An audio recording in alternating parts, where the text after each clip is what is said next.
नमस्कार, आप देख रहे हैं राजस्थान 10 बजे और आपके साथ में विजेंद्र सोलंकी। बड़ी खबरों का सिलसिला शुरू करते हैं और सबसे पहले बात करते हैं जयपुर संभाग की। जयपुर संभाग की बड़ी खबर बता रहे हमारे सहयोगी कृष्णकांत वशिष्ठ। मुख्यमंत्री अशोक गहलोत ने बालक बालिकाओं के अधिकारों के संरक्षण के लिए बड़ा फैसला किया है। राजस्थान में अब नेहरू बाल संरक्षण पुरस्कार की घोषणा कर दी गई है। देश में बालक बालिकाओं के अधिकारों के लिए काम करने और उनके संरक्षण को बढ़ावा देने के उद्देश्य से इस क्षेत्र से जुड़े लोगों को प्रोत्साहित करने के लिए ये योजना शुरू की गई है। अहम फैसला लेते हुए नेहरू बाल संरक्षण पुरस्कार योजना 2021 को वित्तीय स्वीकृति तथा इसके निर्देशों के प्रारूप को मंजूरी दे दी गई है। स्वीकृत प्रस्ताव के मुताबिक समेकित बाल संरक्षण सेवाएं योजना के तहत संचालित होने वाली इस पुरस्कार योजना का वार्षिक वित्तीय भार 5,59,000 रुपए होगा, जिसे किशोर न्याय निधि से वहन किया जाएगा। उल्लेखनीय है कि प्रदेश में सभी बच्चों को बेहतर शिक्षा और स्वास्थ्य सुविधाएं उपलब्ध कराने तथा उनके अधिकारों के संरक्षण के उद्देश्य से राज्य बजट 2020-21 में 100 करोड़ रुपए की राशि से देश के प्रथम प्रधानमंत्री पंडित जवाहरलाल नेहरू के नाम से नेहरू बाल संरक्षण कोष गठन की घोषणा की थी। इस कोष का उपयोग बच्चों की तस्करी और बाल मजदूरी जैसी अवैध गतिविधियों पर अंकुश लगाने के लिए किए जाना भी प्रस्तावित है। इसी क्रम में बाल संरक्षण पुरस्कार योजना संचालित की जाएगी। रुक करते हैं उदयपुर संभाग का। यहाँ की बड़ी खबर बता रही हमारे सहयोगी रवि शर्मा। सक्रिय राजनीति की कई कड़ी परीक्षाएं पास कर चुके उदयपुर ग्रामीण विधानसभा क्षेत्र के भाजपा विधायक फूल सिंह मीणा आज पहुंचे राजनीति विज्ञान की परीक्षा देने। शहर के राजस्थान विद्यापीठ में स्थित सेंटर पर फूल सिंह मीणा आज जयपुर में होने वाली पार्टी की एक महत्वपूर्ण बैठक छोड़कर यहां परीक्षा देने आए। इस मौके पर फूल सिंह मीणा ने एक परीक्षार्थी की तरह परीक्षा केंद्र पर प्रवेश किया और कोरोना गाइडलाइन की जरूरी पालना भी की।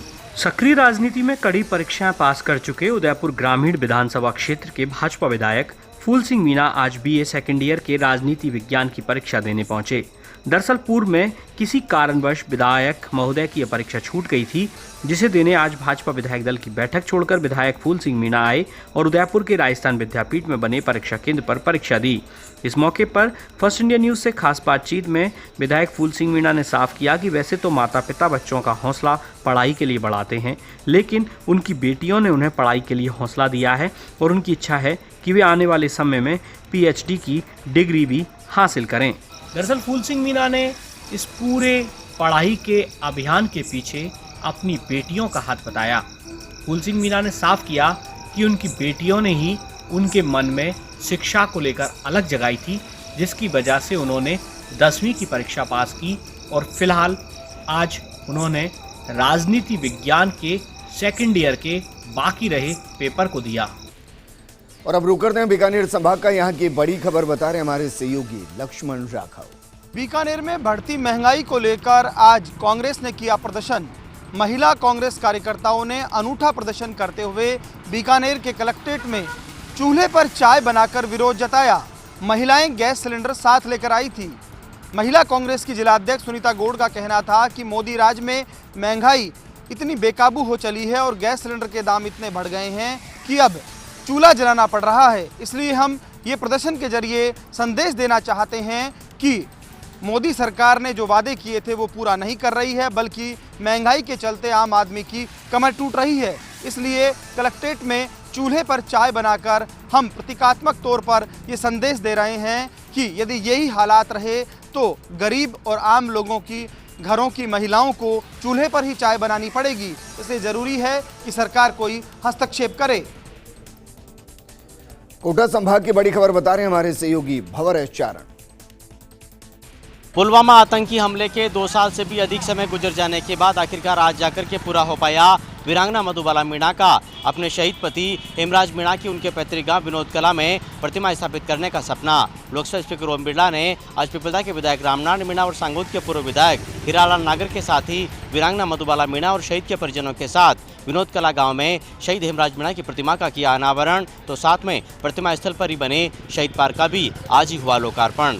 इस दौरान आयोजित कार्यक्रम में शहीद के 6 वर्षीय बेटे ऋषभ ने आर्मी ड्रेस में तेरी मिट्टी में मिल जावा गुल बन के खिलजावा गाने पर बेहतरीन एक्ट करके माहौल को देशभक्ति से ओतप्रोत कर दिया। समारोह के दौरान शहीदों के परिजनों के साथ ही वीरांगनाओं का भी सम्मान किया गया और साथ में पुलवामा आतंकी हमले में अपने परिजनों को खोने वाले शहीदों के परिजनों को भी कार्यक्रम में खास तौर पर बुलाया गया था, उन्हें भी सम्मानित किया गया। इस दौरान कई वीरांगनाओं ने लोकसभा स्पीकर से मुलाकात की और कहा कि शहीद हेमराज मीणा की तरह ही उनके पतियों की भी उनके पैतृक गाँव में प्रतिमा स्थापित होनी चाहिए।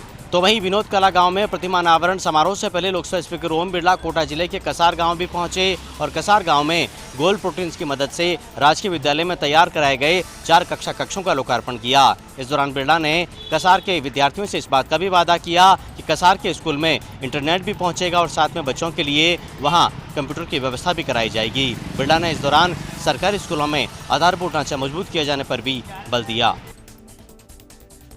अजमेर संभाग की बड़ी खबर बता रहे हैं हमारे सहयोगी यूनुस। मोदी सरकार द्वारा लाए गए कृषि कानून विधेयक के विरोध में अब नागौर जिले के किसान भी आंदोलित हैं। वहीं कल नागौर जिले के पशु प्रदर्शनी मैदान पर किसान नेता राकेश टिकैत एक किसान महापंचायत का आयोजन करेंगे, जिसको लेकर तैयारियां अंतिम दौर में हैं। नागौर जिला संयुक्त किसान मोर्चा के पदाधिकारियों ने आज पशु प्रदर्शनी स्थल का जायजा लेते हुए बैठक आयोजित की। बैठक के बाद संयोजक मेहराम की अध्यक्षता में प्रेस कॉन्फ्रेंस आयोजित की गई। नागौर में कल 3 मार्च को आयोजित होने वाली किसान महापंचायत को लेकर किसान नेताओं का दावा है कि ये अब तक की इतिहास में सबसे बड़ी सभा होगी। संयुक्त किसान मोर्चा के बैनर तले नागौर में किसान नेताओं ने प्रेस वार्ता के दौरान जानकारी देते हुए बताया कि किसान महापंचायत में किसान नेता राकेश टिकैत संबोधित करेंगे। उनके साथ किसान नेता कॉमरेड अमराराम और भीम आर्मी के संस्थापक चंद्रशेखर आजाद भी मौजूद रहेंगे। इसको लेकर नागौर के पशु प्रदर्शनी स्थल पर विशाल पंडाल तैयार किया गया।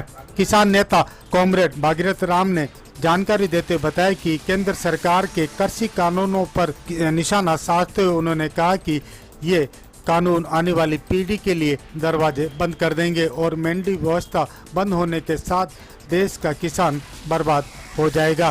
पंडाल में 1 लाख लोगों की बैठने की व्यवस्था की गई है। इसके साथ ही किसान महापंचायत में हिम्मत सिंह गुर्जर और किसान यूनियन के युद्धवीर सिंह भी शामिल होंगे। इसके साथ ही कई पंचायत समिति के सरपंच, पंचायत समिति सदस्य, प्रधान और जिले भर के किसानों को गांव-गांव में सभा आयोजित करते हुए पीले चावल वितरण किए गए हैं, ताकि कल नागौर के पशु प्रदर्शनी स्थल पर होने वाली किसान महापंचायत के लिए सभी को बुलावा भेजा गया। नागौर जिले में संयुक्त किसान मोर्चा के बैनर तले किसान महापंचायत का पहली बार आयोजन किया जा रहा है। संयुक्त किसान मोर्चा के तमाम पदाधिकारी नागौर जिले के समस्त गांवों में महापंचायत को लेकर पीले चावल बांटकर किसानों को कल होने वाली महापंचायत के लिए आमंत्रित कर रहे हैं। और अब रुक करते हैं भरतपुर संभाग का, यहाँ की बड़ी खबर बता रहे हैं हमारे सहयोगी मनोज जैन। स्वास्थ्य निरीक्षक से मारपीट और घर बुलाकर धमकाने के मामले में करौली कोतवाली पुलिस द्वारा गिरफ्तार नगर परिषद के पूर्व सभापति राजाराम गुर्जर को अदालत ने 3 दिन के पुलिस रिमांड पर सौंपा है। करौली कोतवाली पुलिस ने राजाराम को कल जयपुर से राउंड अप किया था और आज सुबह गिरफ्तार कर सीजेएम राजेश मीना की अदालत में पेश किया, जहां से सीजेएम ने उन्हें 5 मार्च तक पुलिस रिमांड पर सौंपने के आदेश दिए। पुलिस के अनुसार राजाराम के विरुद्ध नवंबर 2019 में स्वास्थ्य निरीक्षक ने मारपीट और घर बुलाकर धमकाने की प्राथमिकी दर्ज कराई थी। मामले में राजाराम हाई कोर्ट से अंतरिम जमानत पर भी चल रहे थे। कल अंतरिम जमानत रद्द होने के बाद कोतवाली पुलिस ने राउंड अप कर लिया। आज सुबह करौली डीएसपी मनराज मीना, कैला देवी डीएसपी महावीर सिंह, करौली कोतवाली सीआई रामेश्वर दयाल, डीएसटी प्रभारी यदुवीर सिंह के नेतृत्व में भारी पुलिस जाब्ते के बीच राजाराम गुर्जर को सीजेएम राजेश मीना की अदालत में पेश किया गया। राजाराम की ओर से अधिवक्ताओं ने राजनीतिक षड्यंत्र बताते हुए जबरन मुकदमे में फंसाने की दलील दी और जमानत याचिका लगाई। जबकि पुलिस की ओर से वॉइस सैंपल टेस्टिंग के लिए रिमांड मांगा गया। दोनों की दलील सुनने के बाद सीजेएम राजेश मीणा ने 3 दिन का रिमांड आदेश जारी किया। मामले में राजाराम गुर्जर का कहना है कि उन्हें राजनीतिक षड्यंत्र के तहत फंसाया गया है। वहीं पुलिस अधिकारियों का कहना है कि जिस आधार पर एफआईआर दर्ज हुई उसी आधार पर अनुसंधान कर कार्रवाई की गई है। और अब रुक करते हैं जोधपुर संभाग का। यहां की बड़ी खबर बता रहे हमारे सहयोगी सूर्यवीर से। जैसलमेर के सीमावर्ती मोहनगढ़ क्षेत्र में एक दिल दहलाने वाला मामला सामने आया, जिसमें दुकान में आग लगने से 2 व्यक्तियों की दर्दनाक मौत हो गई, वहीं एक व्यक्ति गंभीर रूप से झुलस गया। जैसलमेर के मोहनगढ़ नहरी क्षेत्र के 54 SBS में मंगलवार की शाम एक दर्दनाक हादसे में 2 युवक जिंदा जल गए। किराने की दुकान में लगी आग से उसकी कच्ची छत भी जल उठी और नीचे गिर गई। दुकान में सो रहे 2 व्यक्तियों की जिंदा जलने से दर्दनाक मौत हो गई। प्रत्यक्षदर्शियों के अनुसार करीब आधे घंटे तक आग धधकती रही और आसपास के लोगों ने कड़ी मशक्कत करके आग पर काबू पाया। तब तक अंदर सो रहे दोनों व्यक्ति जलकर कंकाल बन गए थे। जानकारी के अनुसार मोहनगढ़ से करीब 35 किलोमीटर दूर 54 SBS पर कुंदन सिंह पुत्र गुमान सिंह की किराने की दुकान है। कुंदन सिंह दुकान के काउंटर पर बैठा था तो वहीं उसे मिलने वाले गैमर सिंह निवासी साखला तथा राम कुमार चौधरी निवासी गंगानगर दुकान में सो रहे थे। दुकान के ऊपर से जा रही बिजली की तारों में अचानक शॉर्ट सर्किट से चिंगारियां निकली और दुकान की छत पर जो कच्ची थी, साथ ही दुकान के आगे लगा छपरा देखते ही देखते आग की लपटों में तब्दील हो गया। कुंदन सिंह ने बड़ी मुश्किल से भागकर अपनी जान बचाई व दुकान में सो रहे गैमर सिंह व राम कुमार की दर्दनाक मौत हो गई।